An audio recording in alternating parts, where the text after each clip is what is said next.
Tom, I'm going to jump in here and just let the board policy and committee and those on the phone as well know that at our July meeting, we're going to share the magnet review process and begin those conversations about magnet, because the staff absolutely agree that we need to lead with that review in terms of creating more geographic options for our most popular magnets.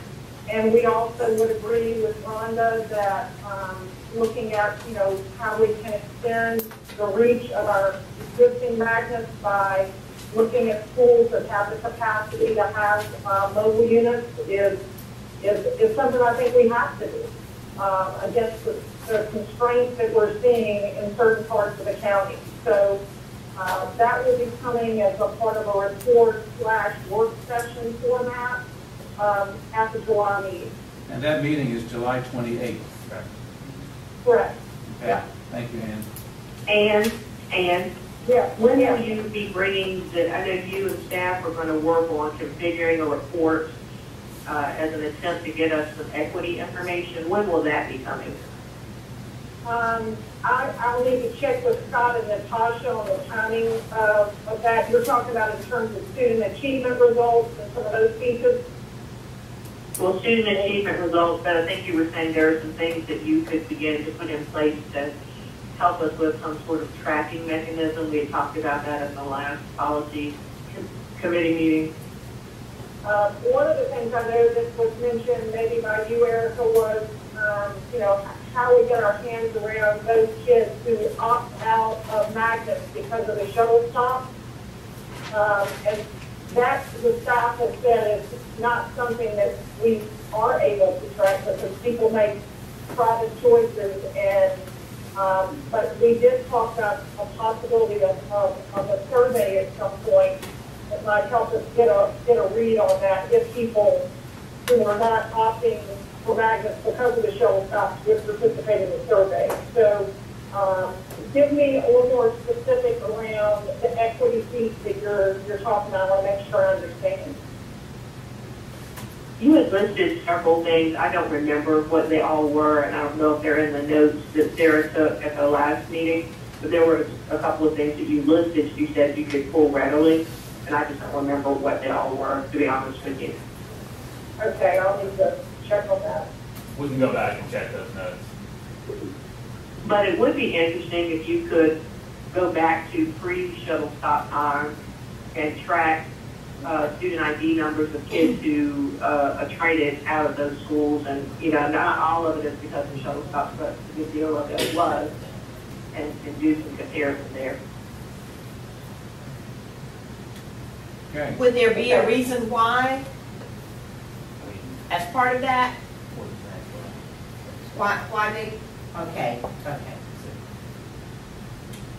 Well, Scott, will you clarify that? Yeah, the difficulty with that, and certainly we can identify those students who have opted back to their home school from a school that implemented the shuttle stop. As a matter of fact, we did that, I believe, in 2010, approximately. The hard part of that is figuring out the why to that. It could be because of challenges with transportation or getting to the shuttle stops, or it could be for many other reasons too. And so breaking that down to exactly why, or maybe even a combination of those reasons, that's where the complexity of that rolls into that. Okay, other comments, board members? I thank you all for this invitation. Other comments from our staff? I have a question. Okay, Erica? Can you talk about, either you or Scott or Ann, the next steps in the process? I know we have a hard deadline in November to affirm some sort of guiding principles to give the staff direction. What are kind of the next steps to get us to that milestone and any others we need for this calendar year? Ann, you want to take that first? Well, certainly sharing the results of the magnet visit. I think we have an opportunity to potentially get feedback from the board about any expansion of existing magnet programs in the spirit of our capital needs assessment work, where I think we have a commitment to use every available facility and to look at how magnets might fit a particular facility or be in the right geographic location to allow us to potentially bring some new magnets into the mix by the November deadline.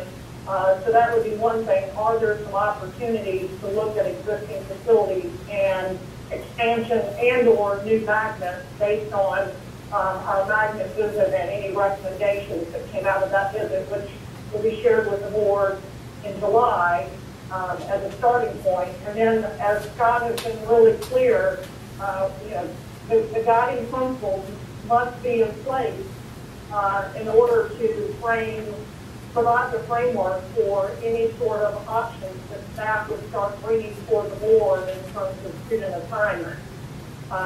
So, I think at every board meeting there ought to be an agenda item around the guiding principles so that we continue to advance that ball. And continuing to have full board feedback on those guiding principles, as was the attempt in the last meeting in June, was to get it in front of the full board.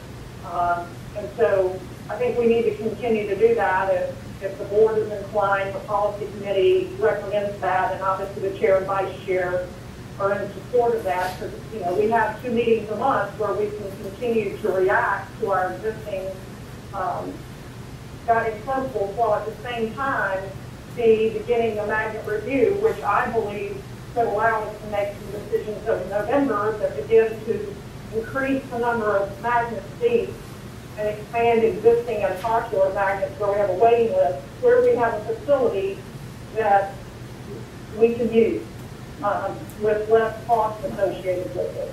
I also think there's an opportunity to revisit shuttle stops and make a decision as a part of the November process ahead of the magnet review if the board were inclined to review shuttle stops.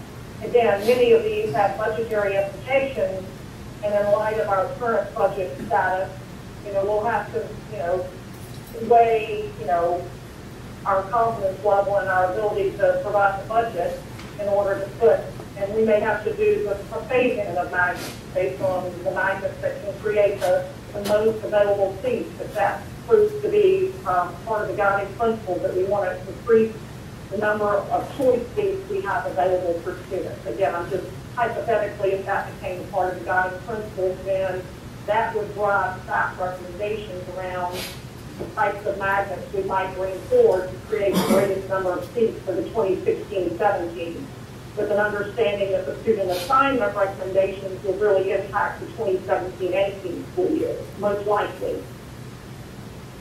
Okay. Scott, you want to add anything?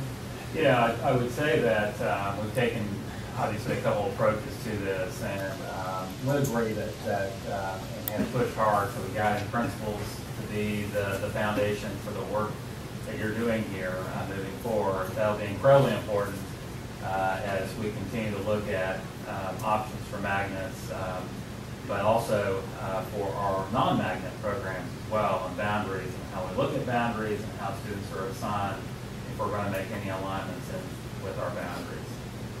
But also this work is good too, in terms of identifying the role the student assignment plays with academic achievement, the role it plays in our schools before we even get to those guiding principles. And taking a step back and having this level of conversation has certainly helped me as I've gone through and taken some notes from the data that can be helpful, but also thinking in terms of how these overarching thoughts impact student achievement and then ultimately impact what the guiding principles say. I think it's been incredibly useful. And it takes a little bit of time. We recognize that, and I do certainly agree with Ann that we can run some of this parallel too. We can start looking at magnet options based off of what has been shared here, and also based off of what we have received in the magnet report, while doing this good work as well.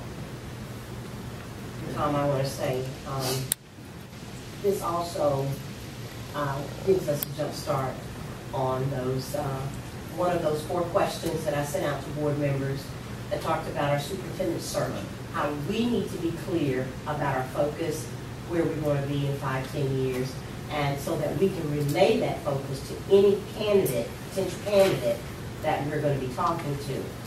So it sets the stage for that also, so I thank you for tackling it early. Well, you're welcome. And Thanks to the staff for pushing us to do some of this today too.